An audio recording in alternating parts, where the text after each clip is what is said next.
அனைவருக்கும் வணக்கம். என் பெயர் என்எஸ் நித்யா. இன்றைக்கி நாம் சிறு சேமிப்பு இந்த தலைப்பில் தான் பேச போகிறோம். குழந்தைங்களுக்கு சின்ன வயசுலேருந்தே சிறு சேமிப்பு பழக்கத்தை நாம் கற்றுக் கொடுக்கணும். வரவு எட்டனா செலவு பத்தனா இப்படி இருந்தால் ஒன்றும் பண்ண முடியாது. வரவில் நாம் ஒரு சிறு பகுதி சேமிப்புக்காக ஒதுக்கணும். குழந்தைங்களுக்கு ஸ்நாக்ஸ்லாம் நம்ம இப்போ வாங்கி தந்துடுவோம். அவங்களுக்கு காசு யாராவது விருந்தாடி வந்தால் கொடுப்பாங்க.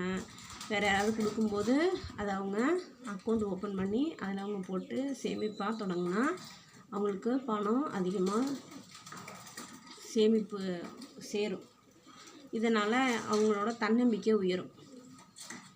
எல்லா வர்ற காசையும் செலவு பண்ணிவிட்டு அதுக்கப்புறம் ஏதாவது ஒரு தேவையப்போ காசு இல்லாமல் கஷ்டப்படக்கூடாது.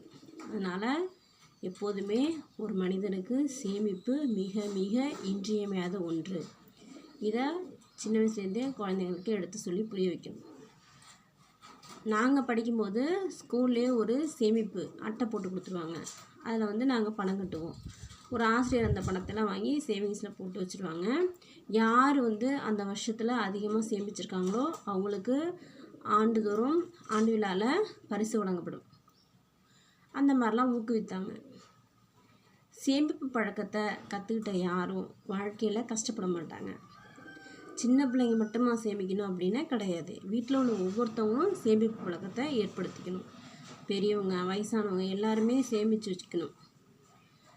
காசை சிக்கனமாக பயன்படுத்தணும். கண்டபடிக்கு செலவு பண்ணக்கூடாது. ஊருக்கு போகிறேன், அங்கே போகிறேன், இங்கே போகிறேன், அந்த செலவு இந்த செலவுன்னு செலவுகளை அதிகப்படுத்தக்கூடாது. அதற்காக தேவைக்கு மட்டும் செலவு பண்ணிக்கணும். அதுலேயும் நம்ம கஞ்ச பிசின இருக்கிற மாதிரி இருக்கக்கூடாது. தேவைக்கு செலவு பண்ணிக்கணும்.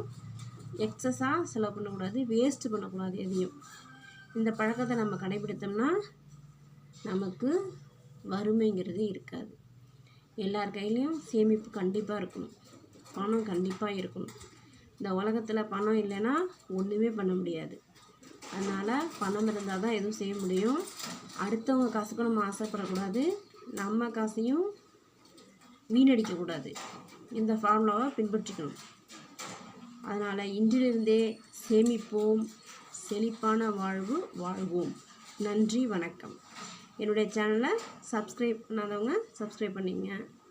லைக் பண்ணுங்கள், ஷேர் பண்ணுங்கள், கண்டிப்பாக கமெண்ட் பண்ணுங்கள். உங்கள் குழந்தைங்க சேமிக்கிறாங்களா, நீங்கள் சேமிக்கிறீங்களா அப்படிங்கிறதையும் கமெண்டில் சொல்லுங்கள். நன்றி, வணக்கம்.